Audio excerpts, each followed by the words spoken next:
In a world where we are conditioned to believe that blending in is better than standing out, it makes it so easy for us to be comfortable with accepting the bare minimum. Accepting the bare minimum from others, from our everyday life encounters, and accepting the bare minimum from ourselves. Often less than what you are really comfortable with is often used as a safety net for people who are afraid to seek after more. Because of the fact that fear is a part of human nature, this belief is widespread and shared amongst all types of different people from all different backgrounds. But I find an issue with safety nets being used as a means to play it safe because it makes us lazy and more comfortable with mediocrity than we should be. And when we don't push ourselves to fight for what we want, we lose self-credibility and we go further from gratitude and closer towards resentment. Mediocrity means to be mediocre, and to be mediocre is to be of moderate quality, aka not very good. Mediocrity is so ingrained in our psyche that we don't even know that it's there.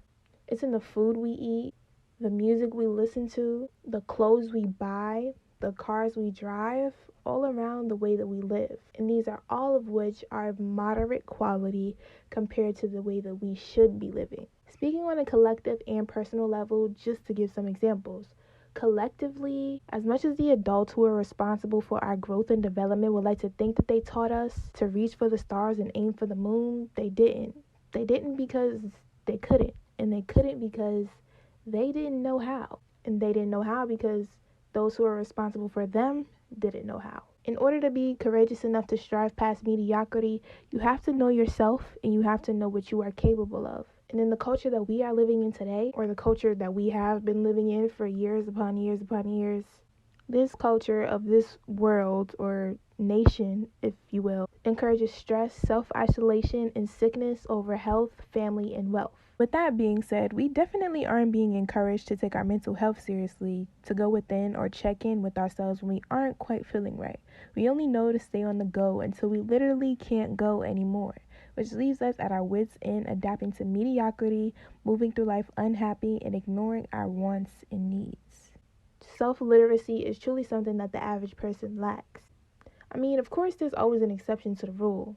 But as far as most people, we struggle with fear of failure, fear of other people's opinions, and sometimes even fear of ourselves. And these are all recipes for mediocrity, comfort zones, and safety nets. It's true that self-love can't be taught, but knowledge of self can and should be encouraged. When it comes to our own personal lives, at times we may have certain goals that we set for ourselves or ideals of how we want to live, act, and move, but we never fully give ourselves a chance, or at least believe in ourselves enough to fully give it our all. If we only understood what it meant to give our all to what actually feels right to us on the inside, we'd have no choice but to be the best versions of who we really are.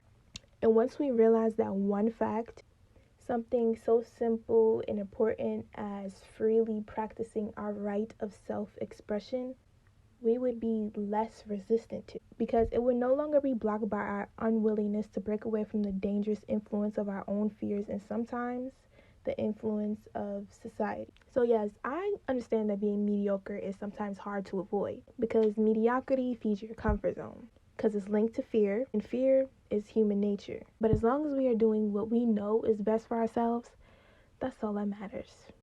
If God be for you, who can be against you? I'm above average. I got so much beef, I could barely sleep.